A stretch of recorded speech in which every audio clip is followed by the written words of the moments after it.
Good morning to all of you. मैं तुल कुमार शर्मा आप सभी का अपने YouTube channel free chemistry by Sharma ji पर हार्दिक स्वागत और अभिनंदन करता हूँ। स्टूडेंट्स, हम लोग इस समय क्लास 12th में रसायन विज्ञान की यूनिट 1 का रिवीजन कर रहे हैं। यूनिट 1 सॉलिड स्टेट का मैं पहले ही ऑलरेडी पार्ट 1 अपलोड कर चुका हूँ। ऐसे सभी स्टूडेंट्स जिन्होंने अभी तक पार्ट 1 को नहीं देखा है और मेरे चैनल को सब्सक्राइब नहीं किया है, सबसे पहले मेरे चैनल को सब्सक्राइब कर लेंगे, साथ ही साथ बेल आइकन को प्रेस करेंगे ताकि मेरे द्वारा अपलोड की जाने वाली वीडियोज की नोटिफिकेशन आप सभी के लिए सबसे पहले प्राप्त हो सके। चलिए स्टूडेंट्स, हम लोग सॉलिड स्टेट का ये पार्ट 2 लेकर के आए हैं और फटाफट केमिस्ट्री में हम लोग इसका रिवीजन करेंगे। आज का जो टॉपिक है स्टूडेंट्स वो डिफेक्ट इन सॉलिड है, ठोसों में दोष की बात करते हैं। बहुत ही इंपॉर्टेंट पॉइंट्स है और आपके लिए एग्जाम में कुछ ना कुछ यहां से मिलने वाला है। क्या होते हैं डिफेक्ट, आइए चर्चा करते हैं। पहले मैंने आपके सामने 2 डिफिनीशंस को लिख रखा है। मैं पहले इन डिफिनीशन की बात बताऊंगा। आइए चलते हैं डिफिनीशन की ओर। डिफिनीशन क्या कह रही है? कोई भी क्रिस्टल हो सकता है। किसी भी क्रिस्टल में आपको पता होना चाहिए किसी न किसी ठोस का निर्माण, चाहे वो आयनिक हो, चाहे वो आणविक हो, चाहे वो सहसंयोजी हो, चाहे वो धात्विक हो। संरचनात्मक इकाइयों से उसका निर्माण होता है और वो संरचनात्मक इकाइयां एक दूसरे के साथ क्लोजली पैक्ड रहती हैं और एक निश्चित व्यवस्था में अरेंज रहती हैं। कणों की जो व्यवस्था है, कण किसी भी रूप में हो सकते हैं, परमाणु के रूप में हो सकते हैं, अणु के रूप में हो सकते हैं या आयन के रूप में हो सकते हैं। एक निश्चित क्रम से जुड़े हुए एक निश्चित व्यवस्था में अरेंज है। अब अचानक कुछ ऐसा हुआ, मैंने आपके सामने एक चाक दिखाई। इस चाक के जो भी कण हैं वो एक निश्चित व्यवस्था में जुड़े हुए हैं, एक रेगुलर शेप में अरेंज है, एक निश्चित ज्यामिति में अरेंज है। अब कुछ ऐसा हुआ, कैसा भी, कोई ना कोई भी कारण हो सकता है। कुछ भी ऐसा हुआ कि साहब इनके कणों के बीच में विचलन पैदा हो गया, इनके कणों के बीच में विचलन पैदा हुआ। कुछ भी हो सकता, कणों के बीच में विचलन पैदा हुआ। अब जब कणों की व्यवस्था, इसमें विचलन पैदा हो गया तो कणों की जो व्यवस्था थी बच्चों वो भंग हो गई। कणों की जो नियमित व्यवस्था चल रही थी अब वो विचलन के कारण भंग हो चुकी है। उस निश्चित व्यवस्था में क्या उत्पन्न हो गया? व्यवधान उत्पन्न हो गया और यही व्यवधान कहलाता है डिफेक्ट इन सॉलिड, क्रिस्टल में दोष। बात समझ में आ गई? आइए चलते डिफिनेशन की। किसी क्रिस्टल में किसी परमाणु, अणु या आयनों की व्यवस्था में अनियमितता, व्यवस्था में अनियमितता आने के कई कारण हो सकते हैं। कणों की व्यवस्था में अनियमितता आ जाने से जो दोष उत्पन्न होता है वह डिफेक्ट इन सॉलिड यानी ठोसों में दोष कहलाता है। अब आपके दिमाग में एकदम सेट हो चुका हूं। एक बार और इसकी डिफिनेशन पर चर्चा करते। देखिएगा, किसी क्रिस्टल की पूर्व क्रमिक व्यवस्था, मैंने क्या बताया? मैंने भी आपके सामने चाक को लिया था। ये पूर्व व्यवस्था है, पूर्व क्रमिक व्यवस्था। पहले ऐसी थी चाक और सॉरी अब ये टुकड़ों में बट गई। अब ये टुकड़ों में बट गई। क्यों टुकड़ों में बट गई? क्योंकि इसकी स्ट्रक्चर में विचलन हुआ, मैंने इसको तोड़ दिया। कोई भी कारण हो सकता है, किसी भी कारण से इसके कणों की व्यवस्था में विचलन हो सकता है और जब कणों में विचलन होगा तो उनकी व्यवस्था भंग हो जाएगी। उसका जो आकार था, जो आप आकृति देख रहे थे, जो उनके कणों की व्यवस्था थी वो भंग हो गई। यही कहलाता है दोष। देखिएगा, किसी क्रिस्टल की पूर्व क्रमिक अवस्था में, जो पहली अवस्था थी, जो पहले एक रेगुलर शेप था, पूर्व क्रमिक अवस्था में उत्पन्न विचलन, अगर विचलन उत्पन्न हुआ से जो अव्यवस्था उत्पन्न होगी। अब विचलन उत्पन्न होगा, निश्चित रूप से अव्यवस्था उत्पन्न होगी, डिस्टरबेंस उत्पन्न हो जाएगा। आप एक क्लास में बैठे, सभी बच्चे रेगुलर शेप में बैठे, एक एक पंक्ति में बैठे, अब पता लगा कोई एक बंदा उठा दूसरे स्थान पर चला गया, दूसरा उठा उसके स्थान पर चला गया, सबने झुंड बना लिया। कोई भी कारण हो सकता है, एक दूसरे से बातें करनी हो, एक दूसरे से मिलना हो, एक दूसरे से लड़ना हो, एक दूसरे के हाल चाल जाननी हो, कोई भी कारण हो सकता है, लेकिन डिस्टरबेंस पैदा हुआ। अब जब डिस्टरबेंस पैदा होगा, जो अनियमितता उत्पन्न होगी, उससे फिर क्या उत्पन्न हो जाएगा, दोष उत्पन्न हो जाएगा। तो आप इन डिफिनेशंस का एक बार स्क्रीनशॉट ले लीजिए, मैं आगे चर्चा करता हूं।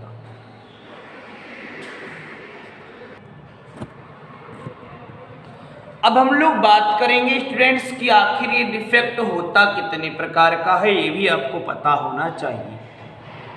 तो स्टूडेंट्स जो डिफेक्ट होता है वो मोस्टली आप देखा हो, किताबों में आपने पढ़ रखा होगा, ये दो टाइप्स का होता है। एक स्टाइकोमेट्री दोष कहलाता है, स्टाइकोमेट्रिक डिफेक्ट कहलाता है, और दूसरा अस्टाइकोमेट्री दोष, नॉन स्टाइकोमेट्रिक डिफेक्ट कहलाता है। तो आप ध्यान रखना, एक स्टाइकोमेट्रिक एक नॉन स्टाइकोमेट्रिक, यानी स्टाइकोमेट्री दोष अस्टाइकोमेट्री दोष, ये दो पार्ट में डिवाइड रहता है डिफेक्ट ऑफ क्रिस्टल। फिर क्या होता है, आगे की बात सुनिए। ये जो स्टाइकोमेट्री डिफेक्ट आप देख रहे हैं, स्टाइकोमेट्री दोष जो आप देख रहे हैं, ये फिर जाकर के दो पार्ट में बट जाता है, जिनमें से एक कहलाता है साटकी दोष। ये बहुत इंपॉर्टेंट है आपके लिए एग्जाम में हो सकता है ये मिले, ये बहुत ज्यादा इंपॉर्टेंट है। साटकी दोष और दूसरा बच्चों फ्रेंकल दोष, इन दोनों में कभी कभी अंतर भी पूछ लेते हैं। What is the difference between Schottky defect and Frenkel defect. तो अगर आपसे कोई पूछे कि साटकी दोष किस प्रकार का दोष है या फ्रेंकल दोष किस प्रकार का दोष है, तो ये दोनों दोष स्टाइकोमेट्री दोष में आते हैं। क्लियर। और दूसरी तरफ बात आती है अस्टाइकोमेट्री डिफेक्ट, तो ये भी दो पार्ट में डिवाइड किया गया है। कौन कौन से? एक कहलाता है धातु न्यूनता दोष। कौन सा है? धातु न्यूनता दोष। वहीं दूसरी ओर आप देख रहे हैं धातु अधिकता दोष। तो ये टेबल आपके लिए पता होनी चाहिए, ये डायग्राम आपको आना चाहिए। आपको अगर ये डायग्राम पता है तो आप लोग बहुत अच्छे मार्क्स लेकर के आएंगे। क्लियर हो गई बात? आप एक बार फिर से ध्यान रखना। और एक बात और आपके लिए बता दूं कि ये जो डिफेक्ट हम लोग पढ़ रहे हैं, इनको पॉइंट डिफेक्ट भी बोलते हैं। क्या बोलते हैं स्टूडेंट? इनको पॉइंट डिफेक्ट भी कहते हैं। तो आप इसको भी ध्यान रखना, ये डिफेक्ट आपके पॉइंट डिफेक्ट कहलाते हैं। तो आप एक बार इस टेबल का स्क्रीनशॉट ले लीजिए जो मैंने बनाया है, फिर मैं आगे एक एक डिफेक्ट की चर्चा करने वाला हूं, आप इसका स्क्रीनशॉट ले लीजिए। अब हम लोग स्टूडेंट्स बात करेंगे स्टाइकोमेट्री दोष की, कि आखिर स्टाइकोमेट्री दोष है क्या। बहुत ध्यान से नोट करना।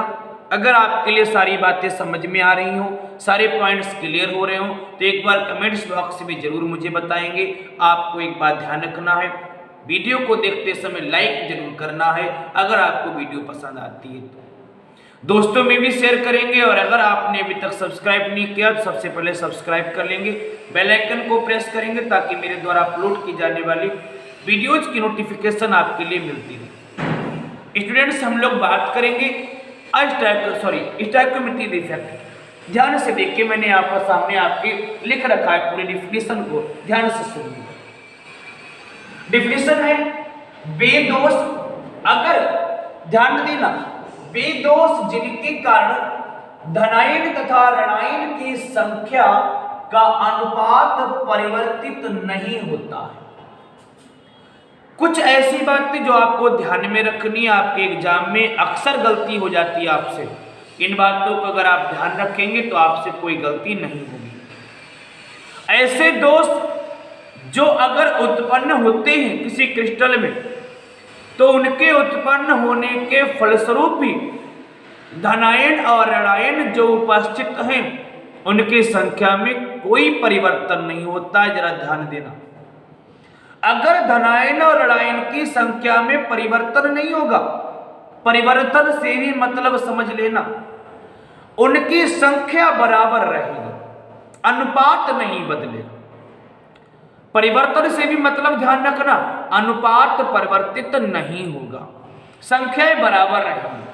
फिर एक बार सुनिएगा, वे दोष जिनके कारण धनायन तथा ऋणायन की संख्या का अनुपात परिवर्तित नहीं होता। एक नए शब्दों में अगर मैं कहना चाहूं कि वे दोष जिनके कारण क्रिस्टल की ज्यामिति पर कोई फर्क नहीं पड़ता, ज्यामिति परिवर्तित नहीं होती है, ऐसे दोष स्टाइकोमेट्री दोष कहलाते हैं। एक आप बात को अपने दिमाग में सेट कर लेना कि जिन दोषों के परिणाम स्वरूप ज्यामिति ना बदले, ज्यामिति क्यों नहीं बदलेगी आपको पता है, धनायन और ऋणायन का जो अनुपात है वो परिवर्तित नहीं हो रहा, और जब अनुपात परिवर्तित नहीं होगा तो मैं कह सकता हूं कि ध्यान रखना है अगर अनुपात चेंज नहीं हुआ तो ज्यामिति परिवर्तित नहीं होगी। इसमें एक बात और ध्यान रखना, मैं यहां पर पॉइंट बना देता हूं, यहां पर मैं पॉइंट बना देता हूं, ज्यामिति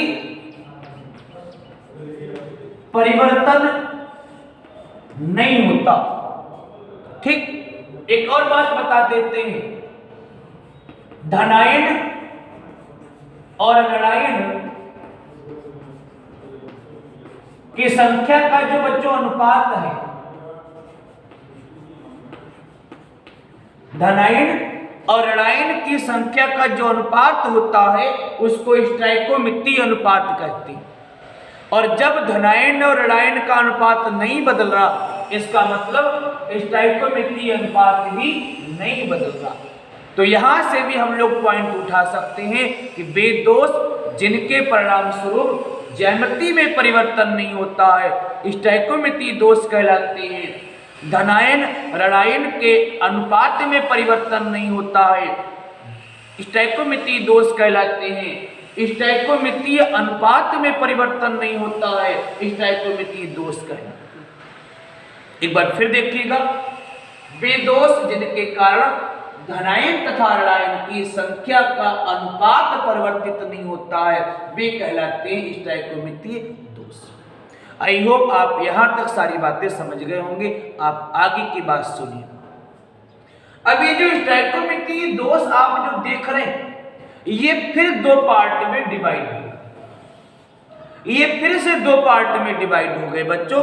एक साटकी दोष कहलाया, दूसरा फ्रेंकल दोष कहलाया।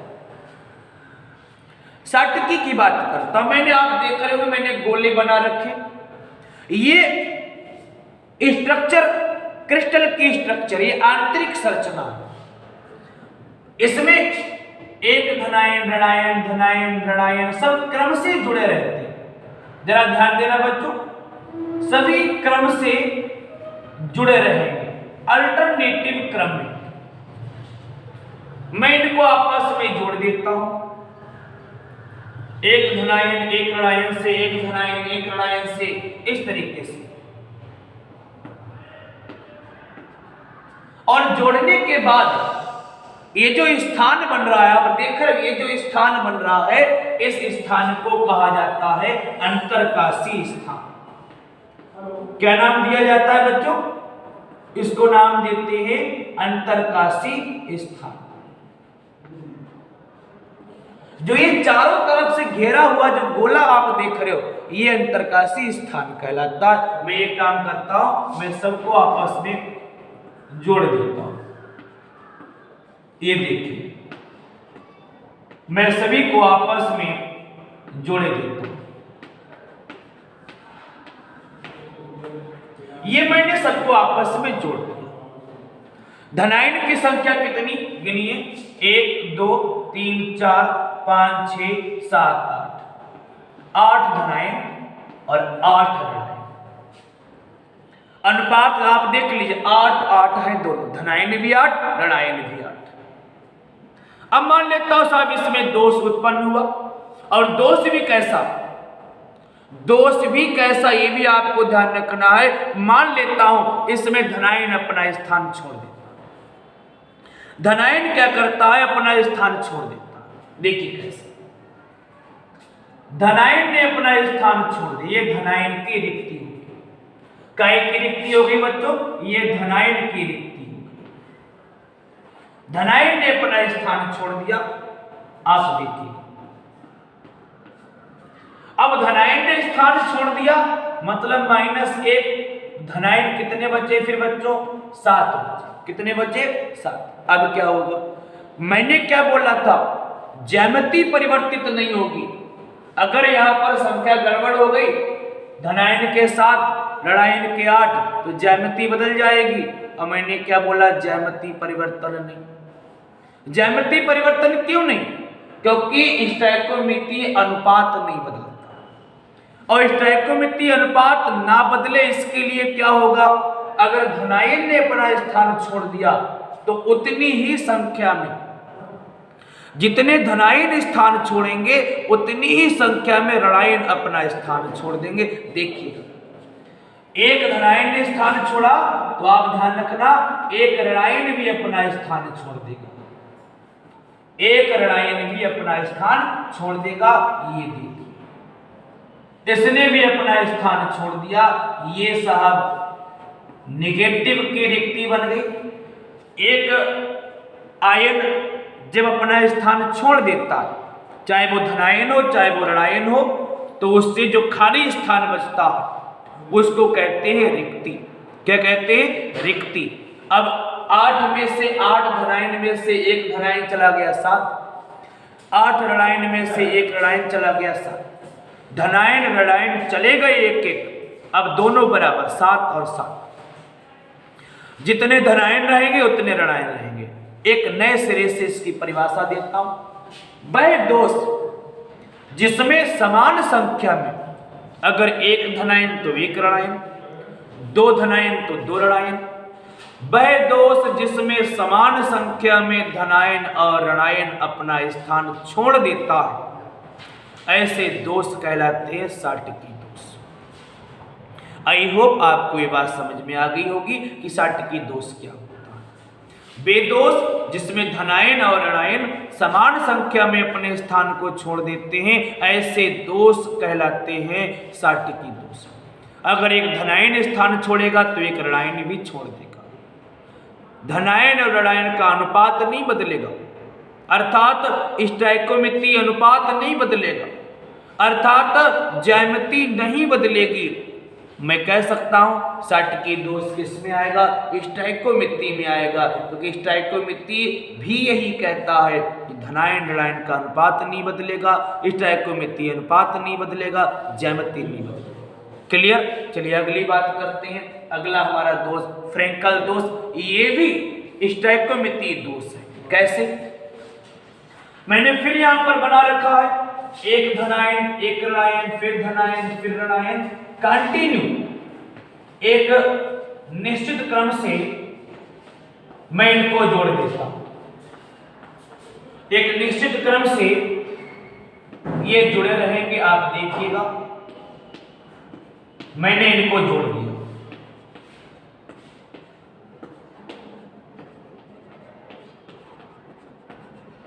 अब इसमें क्या होगा? इसमें भी बच्चों संख्या परिवर्तित नहीं होगी। आपको ध्यान रखना है, इसमें भी संख्या परिवर्तित नहीं होगी। इसमें क्या होगा?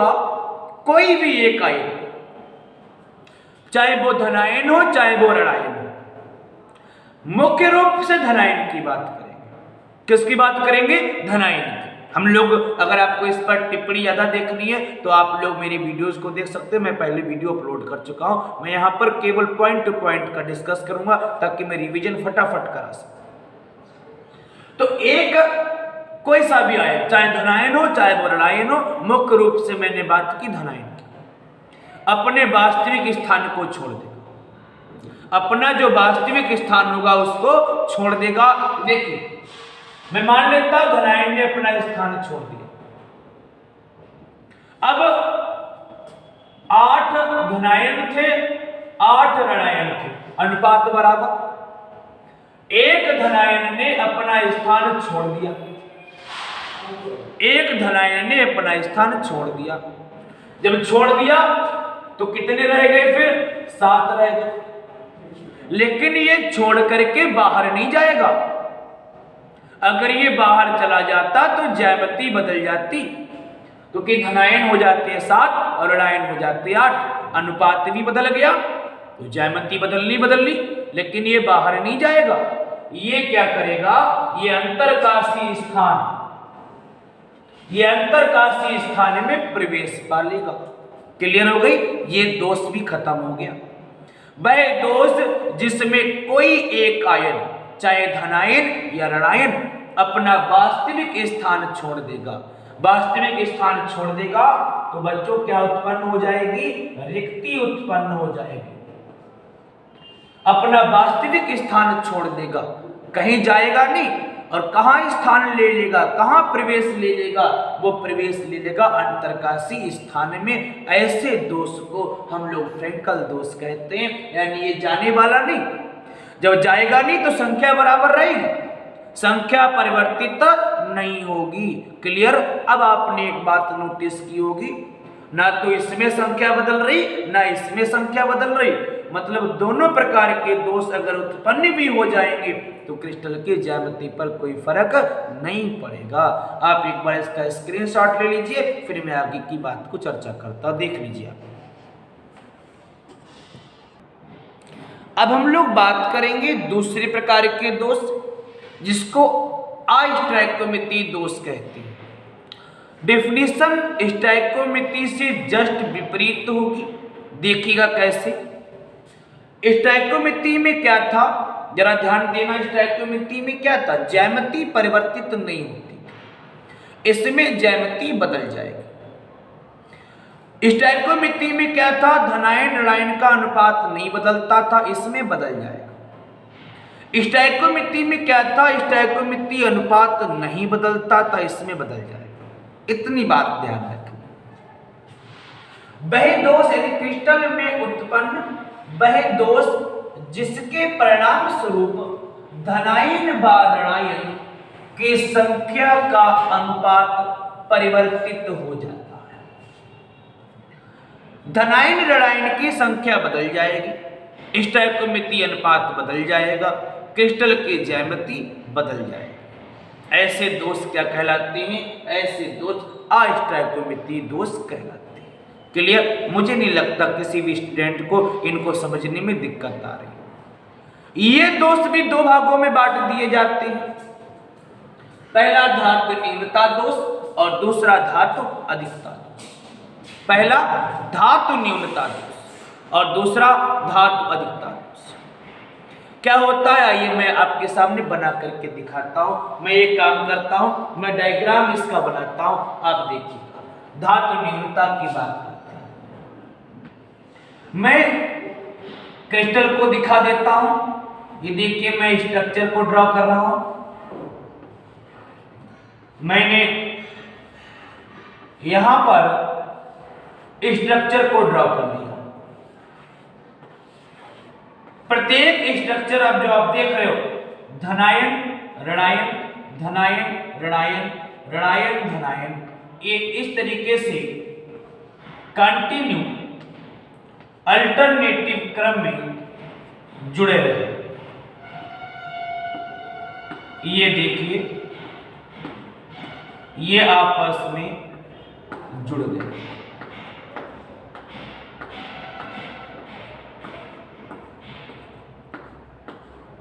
ये जोड़ दिए। अब होगा क्या? कोई भी कारण हो सकता, मैंने बोला दोष उत्पन्न होने का कोई भी कारण हो सकता। इसमें विचलन उत्पन्न हुआ और विचलन के परिणाम स्वरूप हुआ क्या? धनायन ने अपना वास्तविक स्थान छोड़ दिया। किसने? धनायन ने अपना वास्तविक स्थान छोड़ दिया। मैंने यहां से हटा दिया। धनायन ने अपना वास्तविक स्थान छोड़ दिया। अब आपको पता है एक आयन चला गया, कमी हो गई। एक आयन के चले जाने से क्या हो गया? कमी हो गई। और यही कमी किसको रिप्रेजेंट करता है? धातु न्यूनता दोष। ऐसा दोष जिसमें धनायन अपना स्थान छोड़ करके चला गया। एक बात क्लियर। अब दूसरी बात ये आती है, साहब धनायन चला गया तो विद्युत उदासीनता कैसे बनी रहेगी? क्रिस्टल की स्ट्रक्चर बेकार हो जाएगी। अब करना क्या है, क्योंकि धनायन तो स्थान छोड़कर चला गया, अब विद्युत उदासीनता कैसे बनाएं? विद्युत उदासीनता बनाने के लिए क्या करेंगे, ध्यान से सुनना। धनायन कितने थे? 8 थे। 8 धनायन और 8 ऋणायन। अब क्या हुआ, अब ऋणायन तो 8 ही है, लेकिन धनायन कितने रह गए? 7। क्यों रह गए? क्योंकि धनायन ने तो अपना स्थान छोड़ दिया। धनायन की क्या बन गई? धनायन की बन गई रिक्ति। अब ये संख्या बराबर कैसे हो? तो इसके लिए क्या होगा, समीप का जो धनायन होता है उस पर आवेश बढ़ जाता है, उस पर आवेश को बढ़ा दिया जाता है। इस प्रकार से ये जो अतिरिक्त आवेश है ये इसकी संख्या को बैलेंस बनाए रखता है और 8 धनायन और 8 ऋणायन बने रहते हैं, जिससे इनकी विद्युत उदासीनता बनी रहती है। तो क्या होगा, वह दोष जिसके परिणाम स्वरूप धनायन अपने वास्तविक स्थान को छोड़कर चला जाता है और विद्युत उदासीनता बनी रहे, इसके लिए समीप के धनायन पर आवेश को बढ़ा दिया जाता है। आवेश जब बढ़ जाता है तो धनायन और ऋणायन का जो संख्या है, जो नंबर है, वो इक्वल हो जाता है। क्लियर? इस प्रकार का दोष कहलाता है धातु न्यूनता दोष। आई होप आपको सारी बात समझ में आ गई है। धनायन अपना स्थान छोड़ देगा और पड़ोस का जो धनायन होगा उस पर चार्ज बढ़ जाएगा।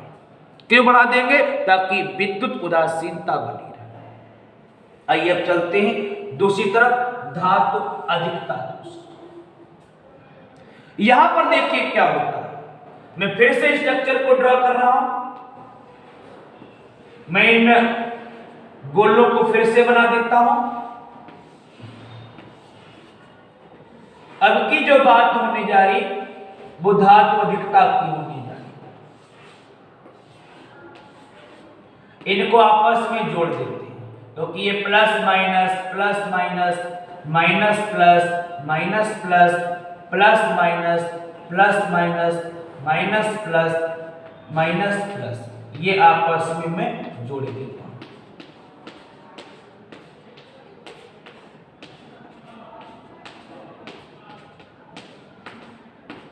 अब इस प्रकार के दोष में क्या होगा, मान लेता हूं विचलन उत्पन्न हुआ, और विचलन उत्पन्न होगा तो मैं मान लेता हूं यहां से ऋणायन ने अपना स्थान छोड़ दिया। किसने अपना स्थान छोड़ दिया? ऋणायन ने अपना स्थान छोड़ दिया। तो क्या उत्पन्न हुआ, यहां पर ऋणायन की रिक्ति उत्पन्न हो गई। क्या उत्पन्न हो गई बच्चों? ऋणायन की रिक्ति उत्पन्न हो गई। अब फिर से ऋणायन ने अपना स्थान छोड़ दिया, फिर से विद्युत उदासीनता की आवश्यकता होगी। अब यहां क्या होता है, ये जो स्थान छूटा है इस स्थान पर इलेक्ट्रॉन प्रवेश कर जाता है। आपको ध्यान रखना, कौन प्रवेश कर जाता है बच्चों? इलेक्ट्रॉन प्रवेश कर जाता है। क्लियर बात? इलेक्ट्रॉन प्रवेश कर जाएगा, ऋणायन की उपस्थिति दर्शाएगा और विद्युत उदासीनता बनी रहेगी। ये जो स्थान आप देख रहे हो जहां पर इलेक्ट्रॉन प्रवेश कर गया, इसको कहते हैं एफ केंद्र। क्या कहते हैं? एफ केंद्र कहते हैं। और इस एफ केंद्र की उपस्थिति के कारण जो क्रिस्टल होता है वो रंगीन हो जाता है। बात समझ में आ गई? वह दोष जिसके परिणाम स्वरूप ऋणायन अपने वास्तविक स्थान से हट जाता है और उसके स्थान पर उसके द्वारा जो रिक्ति बनाई गई है उस रिक्ति में इलेक्ट्रॉन प्रवेश कर जाता है। इलेक्ट्रॉन का इस प्रकार से प्रवेश कर जाना, ये स्थान एफ केंद्र कहलाता है। और इस एफ केंद्र के कारण बच्चों जो क्रिस्टल है उसका रंग रंगीन हो जाता है। वो कैसा हो जाता है? वो क्रिस्टल चमकने लगता है, वो रंगीन हो जाता है। तो मैंने आपके सामने सारे पॉइंट्स क्लियर कर दिए। आप एक काम और करिएगा, आप एग्जाम्पल को नोट कर लेना। ये ऐसा करते हैं इस वीडियो में, तो यहाँ पर तो ये भर चुका पेज है, मैं अपने नेक्स्ट वीडियो में एग्जाम्पल का एक बहुत ही बेहतरीन तरीका आपके सामने प्रस्तुत करूंगा। बहुत ही छोटी वीडियो बनाऊंगा और उसमें अलग से मैं एग्जाम्पल लेकर के आऊंगा। इस लेक्चर में अगर किसी प्रकार की कोई समस्या आई हो तो कमेंट्स बॉक्स में जरूर बताएं, और अगर लेक्चर पसंद आया हो तो कृपया करके लाइक करें, शेयर करें, कमेंट्स करें। Thanks for watching this video. Good bye.